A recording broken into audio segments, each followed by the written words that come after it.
नमस्कार, special story में आपका स्वागत है। मैं हूं आपके साथ वक्ता। बंगाल के करोड़ों के खेल में रोजाना नए नए खुलासे हो रहे हैं। अभी तक भ्रष्टाचार की कैशलॉक फिल्म में पार्थ चटर्जी की हीरोइन अर्पिता बनर्जी थी, लेकिन अब ईडी के हाथ एक और नई हीरोइन लग गई है, जिसने भ्रष्टाचार के इस खेल में और ट्विस्ट भर दिया है। अब पार्थ चटर्जी और अर्पिता के साथ एक और महिला का नाम सामने आया है। ईडी के अधिकारियों के मुताबिक ईडी की रडार पर पार्थ चटर्जी की एक और करीबी महिला हैं। अर्पिता मुखर्जी से पूछताछ में ईडी अधिकारियों को ब्यूटी पार्लर और कपड़ा कंपनी चलाने वाली इस महिला की जानकारी मिली है।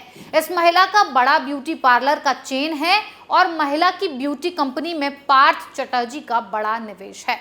कोलकाता के लिए ये महिला बड़ी शख्सियत है। ईडी के अधिकारी अब इनके दस्तावेज खंगाल रहे हैं। अब ये महिला कौन है, इस पर सबकी निगाहें टिक गई हैं। हालांकि जांच के कारण ईडी के अधिकारी फिलहाल उस महिला के नाम का उजागर नहीं कर रहे हैं, लेकिन सूत्रों का कहना है कि वो महिला ईडी अधिकारियों के जांच के दायरे में है। अगर ब्यूटी पार्लर का भी पार्थ से कनेक्शन निकल रहा है तो सोच ही सकते हैं कि यहाँ कुछ तो बड़ा लेवल पर चल रहा था। शिक्षा भर्ती घोटाला तो ऊंट के मुंह में जीरा के बराबर है, लेकिन आगे जो खुलासा होने वाला है वो ममता दीदी की नींद उड़ा देगा। ईडी अधिकारियों के मुताबिक महिला को लेकर पार्थ चटर्जी की अर्पिता मुखर्जी से लड़ाई भी हुई थी।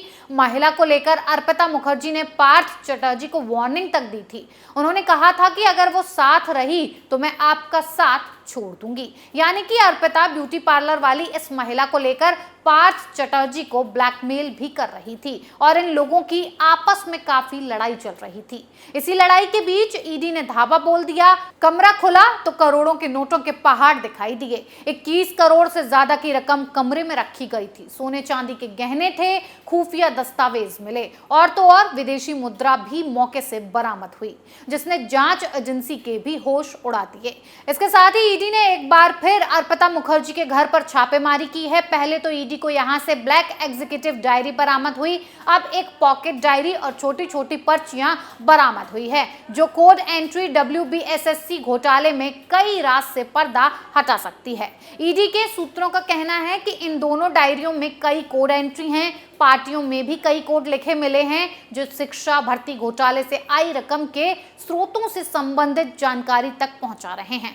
ईडी का दावा है कि मोटी रकम लेकर शिक्षकों की भर्ती की गई थी। अब ईडी इन डायरियों में लिखे कोड को डिकोड करने का काम एक्सपर्ट्स की मदद से कर रही है। वहीं दूसरी तरफ कोर्ट में ईडी ने ममता के नेता पार्थ चटर्जी और अभिनेत्री अर्पिता मुखर्जी को लेकर कई अहम सबूत पेश किए, जिससे कोर्ट के भी होश उड़ गए। कोर्ट ने सीधे दोनों को 3 अगस्त तक ईडी की हिरासत में भेज दिया। अब ईडी अकड़ दिखाने वाले पार्थ चटर्जी से सख्ती से पूछताछ कर रही है। अर्पिता से भी कैश लोक के बारे में बारीकी से जानकारी ली जा रही है। कोड वर्ड को लेकर पूछताछ हो रही है कि आखिर कैसे इन लोगों ने सरकारी विभाग का दुरुपयोग कर अपनी तिजोरी भरी, क्योंकि इस तिजोरी को भरने के लिए पार्थ चटर्जी ने शिक्षा भर्ती को मोहरा बनाया। योग्य लोगों को नौकरी ना देकर बल्कि उन लोगों पर मेहरबानी दिखाई जो लोग इन्हें मोटी रकम दे रहे थे, क्योंकि वो लोग नौकरी पाने के योग्य नहीं थे। पार्थ चटर्जी के इस गेम का अब पर्दाफाश हो चुका है और तो और ममता दीदी पर भी जांच की आंच पहुंचने वाली है, क्योंकि जिस वक्त पर यह घोटाला हुआ उस वक्त मुख्यमंत्री ममता बनर्जी ही थी, तो जाहिर सी बात है अपने मंत्री के कारनामों के बारे में तो उन्हें खबर होगी।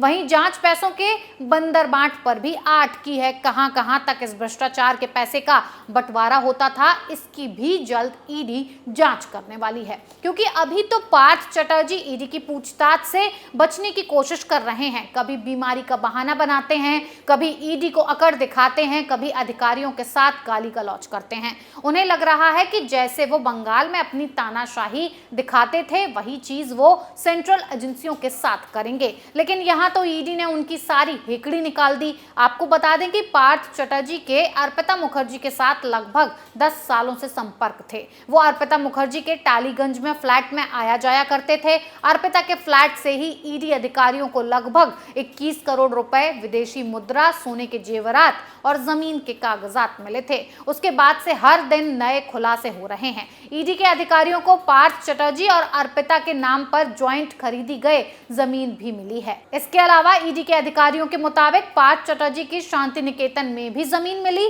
और उस मामले में पार्थ चटर्जी का नाम प्रोफेसर मोनालिसा दास के साथ जुड़ा है। आरोप है कि मोनालिसा दास पार्थ चटर्जी की काफी करीबी थी। शांति निकेतन में उनके 7 फ्लैट थे और इसी तरह से अर्पिता मुखर्जी के बाद नाम पर कई जगहों पर अवैध संपत्ति पाई गई। साथ ही अर्पिता का शेल कंपनियों से भी कनेक्शन निकला, यानी बंगाल सरकार में रहकर ये पार्थ चटर्जी जमकर भ्रष्टाचार फैला रहे थे, जमकर सिस्टम को घुन लगा रहे थे। अब सख्ती हो रही है, जांच में नए नए खुलासे हो रहे हैं तो ममता दीदी भी बौखला गईं। ममता बनर्जी बीजेपी को ही धमकियां दे रही हैं, बीजेपी पर केंद्रीय एजेंसियों के दुरुपयोग का आरोप लगा रही हैं और इस बार तो ईडी के हंटर से बौखलाई ममता बनर्जी ने कहा है कि बंगाल को धमकाने की कोशिश ना करें, वो किसी से नहीं डरती हैं। बंगाल में रॉयल बंगाल शेरनी रहती है, बंगाल आने की कोशिश की तो बंगाल मगरमच्छ निगल जाएंगे। यानी कि ममता दीदी अपनी तानाशाही का रौब दिखा रही हैं।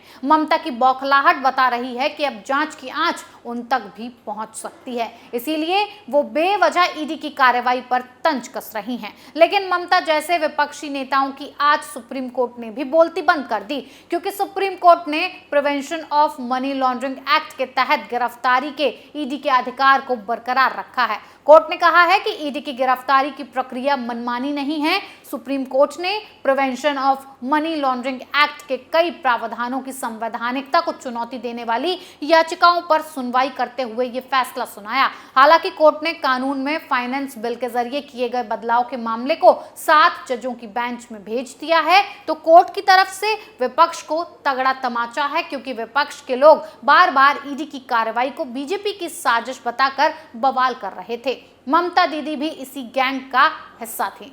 स्पेशल स्टोरी में इतना ही, फिर किसी और नए मुद्दे के साथ हाजिर होंगे। बने रहिए कैपिटल टीवी के साथ। नमस्कार।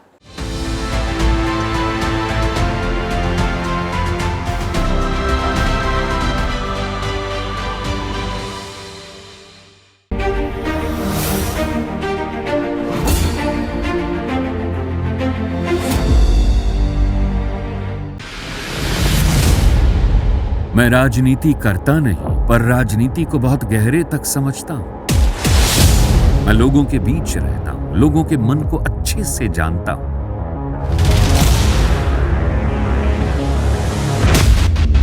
पब्लिक और पॉलिटिक्स की हर नब्ज को खूब पहचानता हूं। संघर्ष की सियासत से सत्ता के सिंहासन तक मैं हर खबर से खरा सच निकालता हूं। ना कोई दौड़, ना कोई race. Capital TV, Uttar Pradesh.